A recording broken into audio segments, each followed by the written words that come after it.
Hey ladies, it is Friday, but I am not going to acupuncture because, well, I just went to acupuncture. I am on my way to a chiro appointment. I'm late for that too. But I wanted to get on here and talk about what is going on with my glucose. Okay, I mentioned in a previous video that my acupuncturist is now my old acupuncturist. Sorry about that. That was the facility calling to say that I canceled my appointment. I totally did not cancel my appointment. So anyway, I'm on my way. Yeah. So what was I saying? Okay. So my old acupuncturist, Dr. Smith. I mean, it's not that old. I mean, only saw the new one once. But anyway, she was indicating that perhaps I was suffering from, not really suffering, but that I had something that's called the dawn phenomenon in regards to my glucose. And now that I have a monitor that I can use to check my sugars, I'm actually really interested in this because for some reason, some mornings, I didn't understand why, but some mornings my glucose was abnormally high for no good reason, not because I eat carbs or whatever. And just recently, I've been keeping it keto since I've been back from New York, and I kept it keto all day, and then the next morning my glucose was like 150, and I'm like, I don't understand why it would have been so high when I was keeping it keto. So then I said, well, the only thing is that I did eat late in the evening. It was probably after 11 o'clock when I had my last bit of actual food, even though that was just meat and vegetables. So maybe that has something to do with it. So the next day, I made sure that I didn't eat after 8 p.m. And I took my glucose and it was 93, which is normal. So I'm just like, okay, there might be something to this whole sugars going up at night or whatever. So last night I did some research, and there are actually two reasons why your sugars would be abnormally high in the morning. And one is this dawn phenomenon, and then the other one is, I can't think of the name, I'm just going to put it down here. So there's a difference. Both will raise your sugars, but there's a difference between the two. So the one that I can't remember the name, it begins with an S. That one is because your sugars go down too low at night, and your other organs basically send signals to your liver to dump sugar in your blood because for energy and sustenance, because your glucose is way too low. The other one has to do with the fact that everyone has what's called a dawn phenomenon, where your body or your liver will produce glucose to wake you up in the morning, right? Now, people who don't have diabetes, their body will produce insulin and will keep that sugar in check. But for people who do have diabetes, we can't produce enough insulin because we're resistant to it, right? So in that case, the sugars stay high. Now, some people go really high. Some people kind of just go a low high. There's like different levels to it. And some people will have a high, and then a couple hours later, it'll drop down and it's no big deal. But some people like me will wake up, it'll be a certain level, and it will keep going up until I eat something, right? Which is not so great. So I said, okay. So I woke up this morning around 5:30-ish. I stayed in the bed until about 6:15. So around 6:30, I took my glucose, and it was 99. That's normal. It's on the edge of high, but it is normal. So I said, okay. Now, when I ate, the last time I ate was about 8:15 last night. So I expected my glucose to be normal. Fine. So I said, you know what? I hung around for about an hour and I took it again. And I hadn't eaten anything. I hadn't drank anything. I hadn't done anything but sit around. And my glucose went up to 110 by 7:30. And I'm like, look at that. So then I said, okay, I'm going to go get on the treadmill. And then I'm going to take a shower because I had this appointment. And then I'm going to take my sugars again before I leave. And I did that. It had been over another hour. So it was after 8:30 at this time. And my glucose was now 131. So apparently I suffer from the dawn phenomena in a major way. And the fact that I routinely don't eat until 12 or 1 o'clock in the afternoon does not help my A1C. Because, like I said, your sugars just continue to rise and rise and rise until you eat something. So that would also explain that when I switched my intermittent fasting to earlier in the day where I would eat at 9 o'clock, that I instantly started losing more weight because now I have less sugars in my system. So I'm thinking I may need to start, maybe having like a little protein snack, like some nuts or something, right when I wake up. Like I need to have a snack ready for when I wake up. Because that's not good. That's not good at all. So I'm gonna the next time I go to see my primary care physician, and definitely the next time I go see the acupuncturist, I'm gonna mention this finding, because what I noticed in my numbers that my alarm goes off at 6:30, but sometimes I kind of like mose around or whatever. But I just want to take my sugars before I eat anything and before I work out. So sometimes I don't take my sugars till like 8:30. But I've been up technically since like maybe 5 or so, right? So it's now been like 3.5 hours and I'm trying to take my sugars. So those seem to be the times when my glucose is the worst. And the reading later in the morning. So if I've been suffering from this dawn phenomena, that would so completely explain why my A1C is so high, because I've never been big on breakfast. For me, it's like I'm not hungry, so I don't bother with breakfast, and usually I'm running late, like so late. So I don't have time for breakfast. So I guess for me, breakfast is going to be the most important meal of the day, because I wake up with completely normal numbers. But, come on.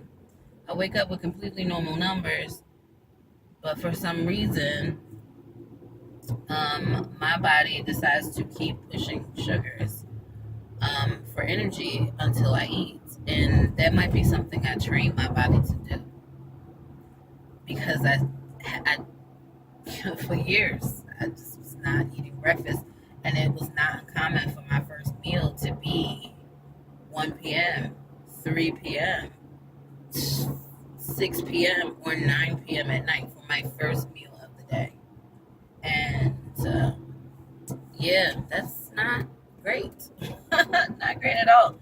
So, I'm going to have to do something about that. And, the articles that I was reading didn't talk too much about what I could do. It was more or less geared towards folks who were taking insulin, and I'm obviously not taking insulin, so I don't have to worry about a weird drop or anything like that. But I gotta do something about this, right? Because it's affecting my A1C. I cannot go all day without eating anymore. Anyway, I'm late. I'm going in. All right.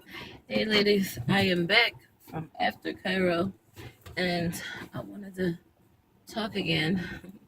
I was done with the sugars part, but I wanted to talk a little bit about my weight too, and how the scale just won't let me be great. It's crazy. So I have a new low recorded weight. I finally broke 242.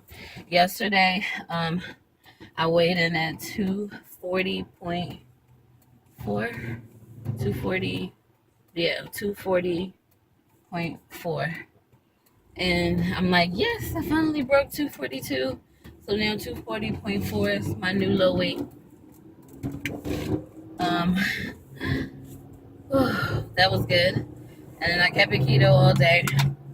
Now this morning, scale, I was 241 even. Scale won't let me be great. So I said, okay, maybe if I get on the treadmill this morning, that I'll drop a little bit more than a pound. I'll drop a whole pound, or maybe a little bit more, and actually see 230 something, right? Get on the scale, 240.2. The scale is a hater. It is such a hater. It is a hater. But you know what? I'm not going to let it deter me. It is what it is. I'm just going to keep doing what I'm doing. But I'm glad that I am finding out about this whole insulin thing, because if I think my body just thinks I'm not going to put any food in it. And I know that I did that to myself, not eating all day, and just needing the energy to press forward. So my body has just gotten used to pushing sugar to keep me going. And I got to train it to not be that way. So I'm going to have to make breakfast a priority now, and do what I'm supposed to do. Which I still haven't learned my lesson because I haven't eaten yet, and it's 9:50. And I'm heading home rushing for a meeting, but I will be making breakfast during this meeting because it's just the one that I have to listen and not one that I have to really participate in. So, yeah, this is life. This is life. I'm trying this new stress-free thing, like when people like come at me and say they want things and what have you, I'm not pressing myself to get it to them. It's just, you know what? I got a lot going on. I'm going to do what I can do when I can do it, and I'm not going to kill myself trying to get it done. And that's been working for me this week. It's been working really well. I feel so much more relaxed all week. And thank goodness it's Friday, because then I have the weekend. But I think I will do some of this extra work that I haven't been doing in the week. I'll be doing that this weekend and this evening. But the other thing that I have going on is now, I take the methyl-dopa twice a day, and I take the birth control. And what's happening, and I don't know if this happens to you ladies, but I take the birth control at night, and about an hour after I take the birth control and the methyl-dopa, but this has been happening for a while, but I'm just noticing that I get extremely tired about an hour and a half after taking that medicine. So I don't exactly know what's going on and why I'm getting so drowsy, but I am literally like drowsy, as in I can't keep my eyes open type drowsy. I'm not sure what that is. I might have to look a little bit more into the birth control or something. I was getting the same with the other birth control, where I would take it and fall out. So I'm not sure if that's a side effect, drowsiness, birth control. Weird, right? I don't know. Hit me up in the comments and let me know if you experience anything like that, because I take the methyl-dopa in the morning, but I also take it with a bunch of other vitamins, and I don't feel drowsy in the morning. So can I blame my drowsiness on this extra dose of methyl-dopa? I don't know that I can. I don't know. I have no idea what's going on there. So I guess I have to talk to somebody and figure out why I'm feeling so sleepy. Or maybe it's just that time of day that my body just feels tired. And it's just purely coincidence. I don't know. I really don't. All right, ladies. Well, I am rushing home for this meeting that is going to start in about 8 minutes.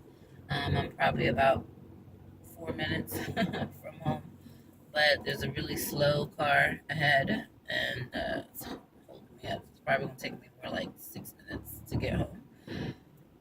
But that's all I have today. Just wanted to shout out and let you know what was going on with my sugars, and if you have an insulin resistance, that maybe this is something you should look out for, because I don't eat a lot of sugar, right?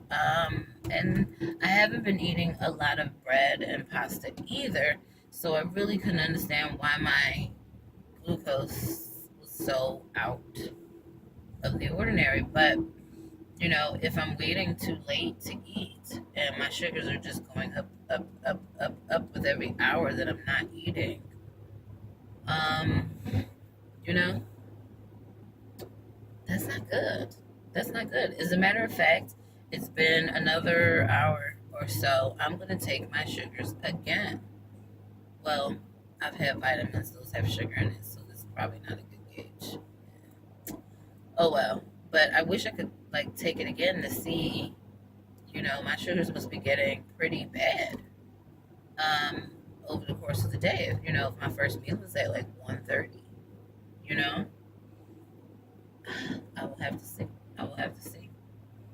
But I'm gonna, let the docs know what's going on here, and I just need to eat earlier in the day, closer to when I wake up, and hopefully that will also help keep my sugars at a normal level, and my A1C should drop dramatically with that particular change. So, as as well as the keto, because keto's not doing me any good if I wait too long to eat. My sugars are still going up because my body thinks I'm starving. So I don't know. We'll have to figure it out. But the good news is I am sleeping. I fell asleep at probably 10:30, 11, and I woke up at close to 5:30. So that's progress. It's more than 5.5 hours that I've stayed asleep all night. So something good's happening there. All right, ladies. So, ladies and gents who are watching. So, thanks for hanging out, and I'm gonna say sticky baby to all those TTC. Bye.